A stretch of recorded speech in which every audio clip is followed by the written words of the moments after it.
Companies operating in today's global economy really need to get an understanding of the international geopolitical risk landscape. At Infortal Worldwide, we work with our clients on solving risk before it starts. Welcome to the Riskology podcast, where we're looking at managing business risk globally and really understanding the geopolitical risk landscape. Hello, and welcome back to another episode of Riskology, where we combine the worlds of finance, economics, geopolitics, and intelligence to help you understand how the geopolitical environment affects your bottom line. I am Ian Oxnevad. I am the Director of Geopolitical Risk Intelligence at Infortal Worldwide. We are a global investigations and intelligence firm. I am joined by our Executive Vice President, Christopher Mason. Today, we're going to talk about something going on in the global economy that's not getting enough attention. The elections coming up in November, the war in Ukraine, the Houthis, and Gaza have sort of gobbled up the awareness of the geopolitical risk space. But there's not enough talk about what's going on in China. China's economy has slowed down considerably, and this has corresponded with an increased geopolitical risk in the sense of risk to property rights, risk to executives, risk to supply chain integrity in the event of open conflict. And there seems to be a positivity bias in the executive community among business executives around the world that conflict is not going to break out with China. Well, that's not necessarily the case. If you look back between the beginning of World War I and the lead up to that, what you've seen is international trade, international investment. They were at corresponding levels to today. And we all know how that ended. Geopolitical risk doesn't care how invested you are in another economy. War happens anyway. So there's this kind of optimism bias that we need to sort of address. So that's what we're going to talk about today. We're going to talk about what's going on in China. There's been some changes in the economy, and Xi Jinping's been trying to galvanize investment. But we want to talk about the risks involved, and we also want to talk about how you can de-risk from China. And we're going to talk about our own China escape package. Chris, do you want to add anything to that? Yeah, Ian, I think the timing is perfect for this conversation because we're entering Q2. And as you mentioned, there's a lot of distractions out there. The focus in terms of everyone's concerns in the supply chain world was definitely heavily on China during the COVID era. And as you mentioned, because of other conflicts, because of other situations around the world, there's a lot of distractions, in terms of where to focus and what the most significant problems for the sort of macro view of supply chain really are or where they sit. And China is still extremely significant. We're heavily dependent on China for a lot of key resources. We'll talk through some of that today. Healthcare is one of the main concerns. But as you mentioned, within the geopolitical risk world, things can change very quickly. And so you can't just lean onto past practices. You can't just lean on the relationships that you've got. You've really got to consider what the future horizon looks like in terms of geopolitics. And when you start to look at China from an economic standpoint, a political standpoint, and now this military or emerging conflict that's also in Southeast Asia, it really does present a lot of things for executives to think through. Yeah, it's something that you kind of touched on, that business forecasts always look at precedent, but unfortunately, geopolitical risk is never factored into that, and that can always happen immediately.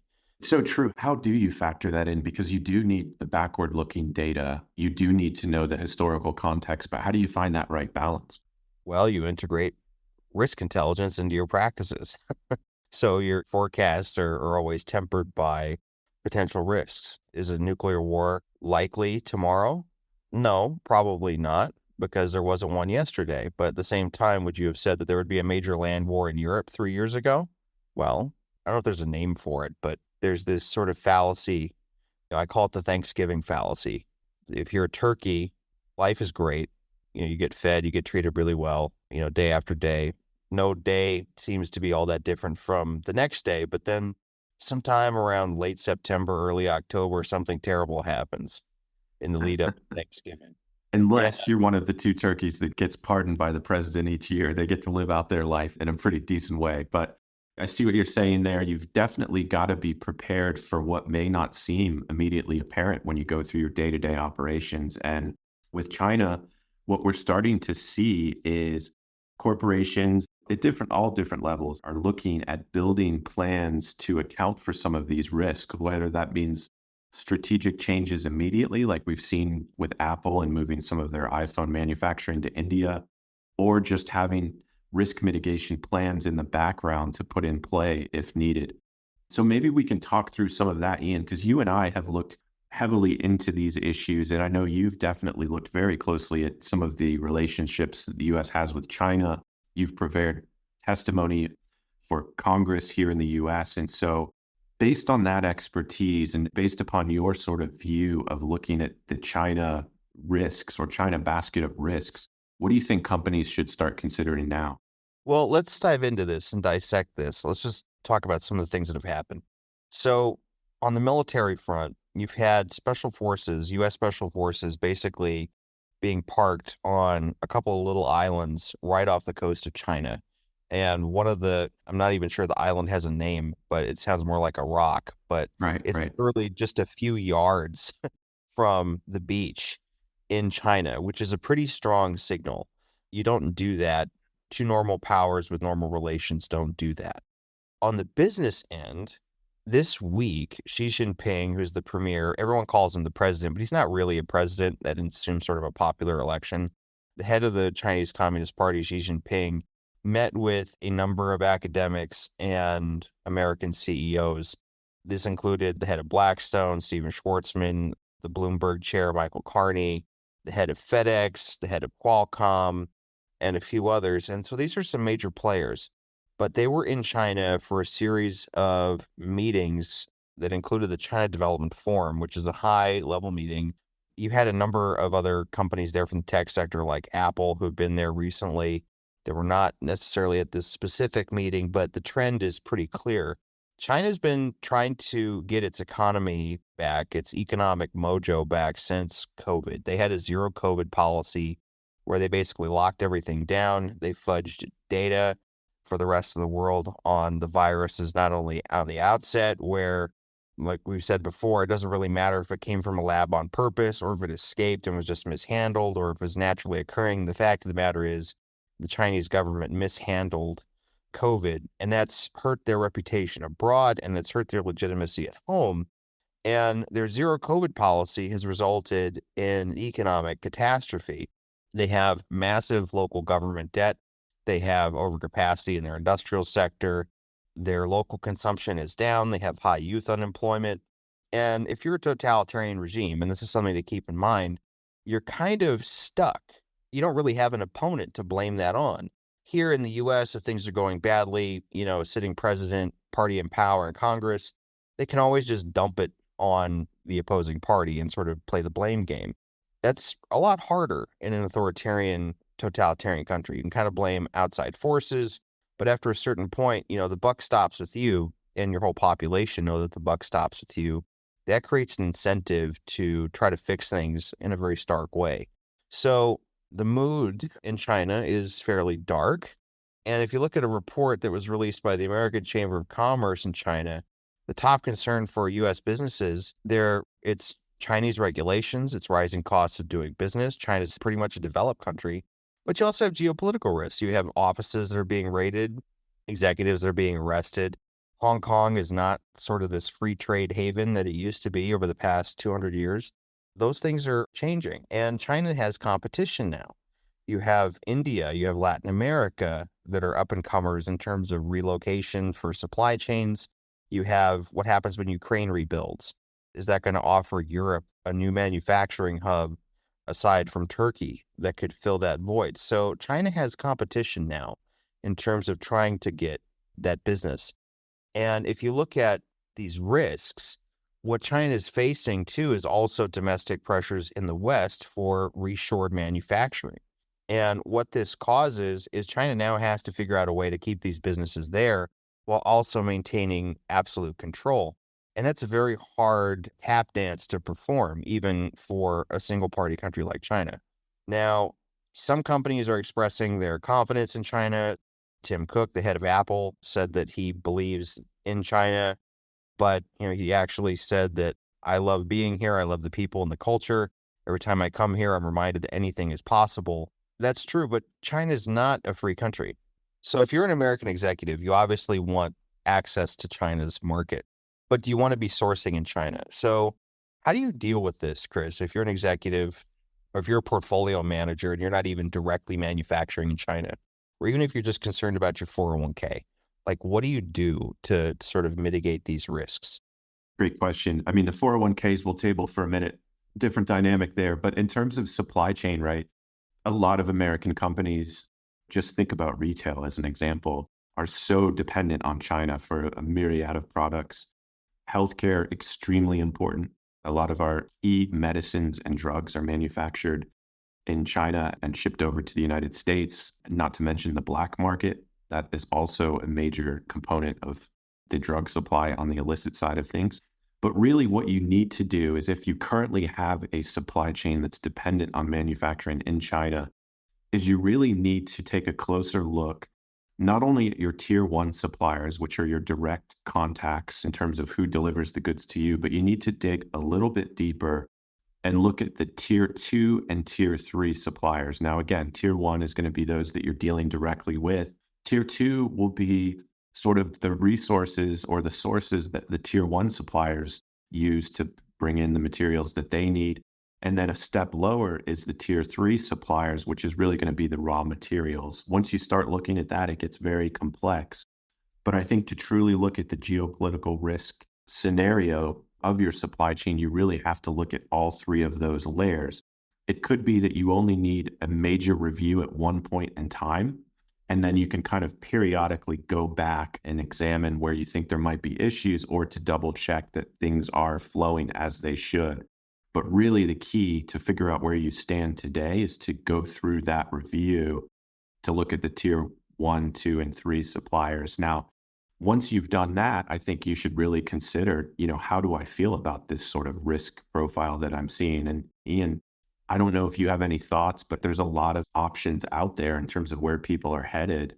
Like I mentioned before, Apple is sort of experimenting with India. What are your thoughts on where the hotspots could be for new places?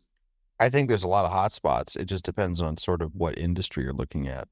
I mean, one of the things that China's doing, they want to invest in Mexico and build factories in Mexico and sell quote unquote Mexican products, but they're not really Mexican products. And this creates problems for China too, because they're sort of at the mercy of all these other countries and their own sort of domestic whims and pressures. But depending on the industry, there's a lot of options. You have India that's sort of clearing massive swaths of land to try to build these sort of Indian versions of Shenzhen and Wuhan to be industrial tech hubs and innovation hubs. And India has that capacity. Latin America has opportunities now too. I mean, Latin America is going through some turmoil, but there's also opportunity there. There's growth opportunities in South America, Mexico as well, and even closer to home in the US, in certain states that are sort of booming. You could look at Europe. What happens when Ukraine rebuilds? No one's really talking about that. That could totally shift the European economy. So you have options. You also have Africa. Don't count Africa out as well. There's opportunities in Africa for certain industries. So China has quite a bit of competition now, not only from domestic pressures in consumer countries in the West, but also in the developing world, emerging markets. They want a piece of that action, and China may not be a part of that. Yeah, that sort of brings up that concept of the nearshoring, and friendshoring is sort of one of the buzzwords coming out of 2023. When I think of the term friendshoring, it's kind of interesting because it's really demonstrating that the world order that we've known and that we've lived through the past 20 years, 50 years even, is changing. And so this idea of friendshoring is kind of like, well, who's our group of friends at the moment? I think even that has shifted. What are your thoughts there? Yeah, so you bring up something that's really interesting, and it kind of throws me back to grad school. But if you look at sort of this idea of friendshoring, it's really not new. It's just like a new term. If you go back to like the 70s and before, 60s and 70s, there were these ideas of in economics and political science that you trade with your allies.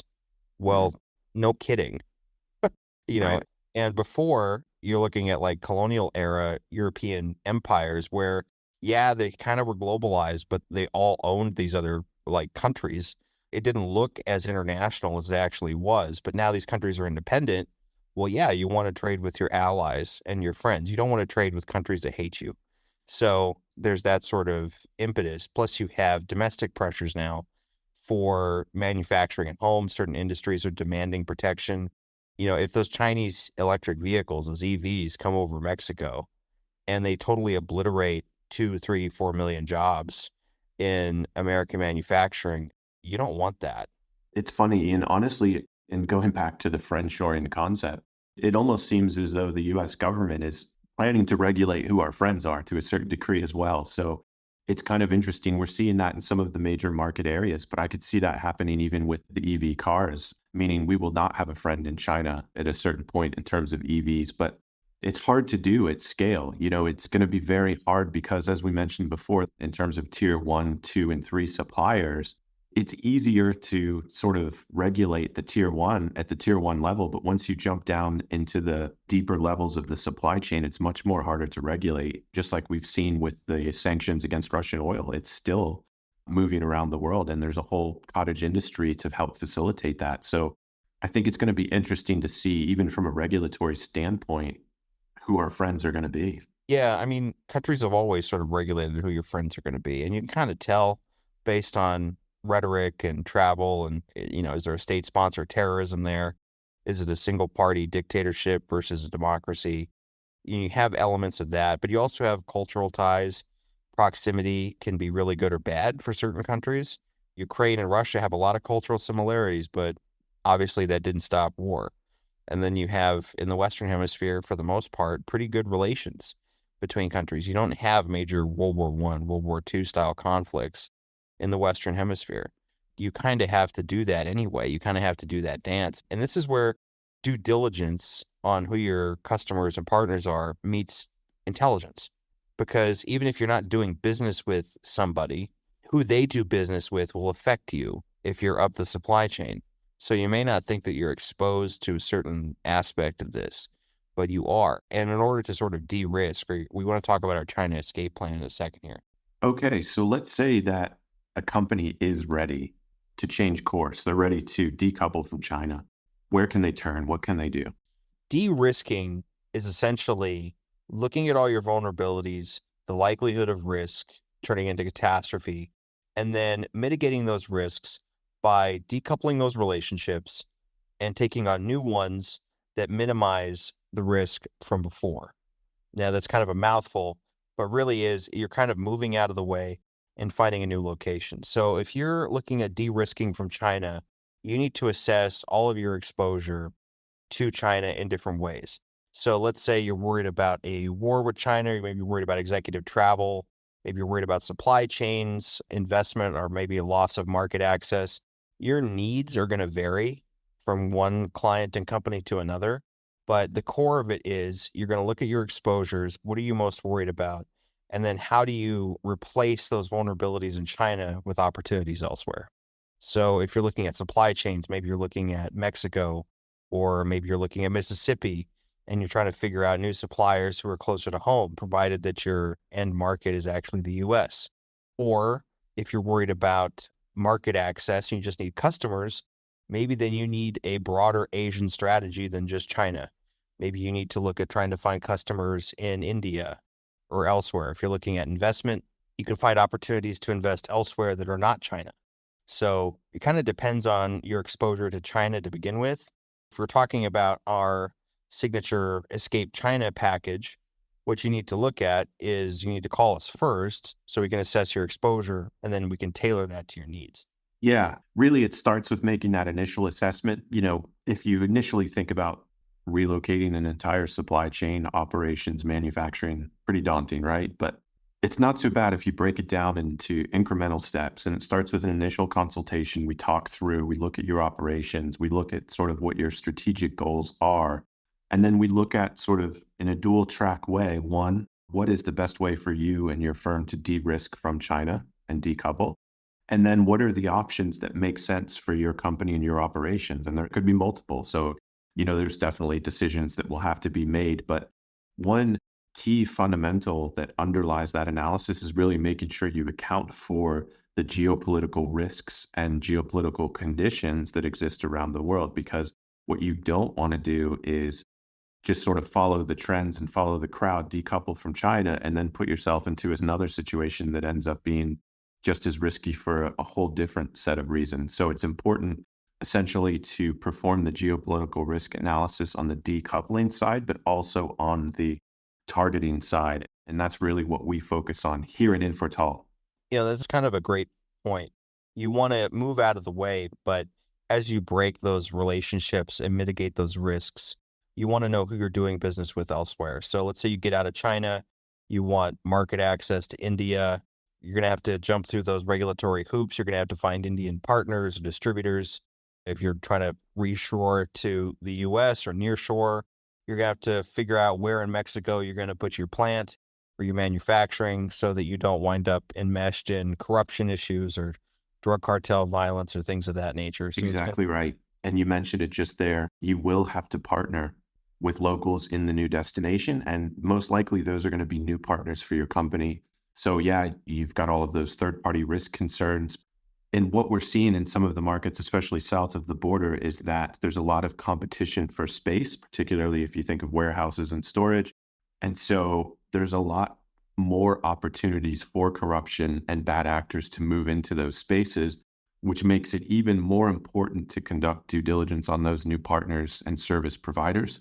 And that's exactly where our sweet spot is really investigating who's behind the transactions and the deals and the companies that you're planning to do business with. Because if you don't take care of that side of the equation, your entire plan can fall apart. And so the decoupling from China will be meaningless, essentially, because you've ignored a certain other set of risks. Yeah. If you think about it, de-risking, all it involves is knowing your risk exposure, knowing your liability exposure, and then using intelligence and due diligence to find you your new happy place where you can obtain profitability and may ensure market access. And we can help you get to that happy place. So true. And one of the other benefits of performing this type of analysis that we're describing that exists through our China Escape package is the fact that you'll have a full set of documentation to demonstrate that you've put in the work, you've done the analysis, you've mitigated the risks. So now you've got a set of documentation. If there is a problem down the road, or if there is an issue that pops up, you can demonstrate to any regulators or anyone who's sort of needing to know how you went about the decision-making process. And having that documentation can make a huge difference down the road. It also allows you to have a little bit more of a fiduciary protection for your board of directors and senior leadership at the firm. Yeah, because this is a huge part of not only regulatory best practices, but also good investor relations. If you need to justify, why you're divesting or decoupling from China, what our escape package does is it doesn't say, okay, you're leaving China and you're going to go to Cambodia, or you're going to go to India, or you're going to go to the Philippines or to Colombia or whatever country. It doesn't work like that. What it does is our escape package will give you something of an array of options kind of tailored to your needs. And then that decision's up to you. We're not telling you where to go. We're just showing you your options. And then you make those best decisions that you can justify to your shareholders, your regulators, if need be, and potentially for media, reputational risk, et cetera. And this gives you an array of options that you can pick from that can best suit your needs. So it's escaping from China, but it's also, it's not witness protection. We're not putting you and your company in some place that we say you have to be. We're giving you those options so that you can make the best decision for those that you represent in your company. Yeah, that's exactly right. And it's really about finding opportunities, fine-tuning your operations, and really making sure that you eliminate unnecessary risks out of your supply chain, operations, manufacturing, whatever it is. We can help you work through that initial analysis so that you can really start to put some thought behind exactly how you want to manage your supply chain going forward. Absolutely. With that said, I think that concludes the next episode of Riskology by Infortal. See you next time.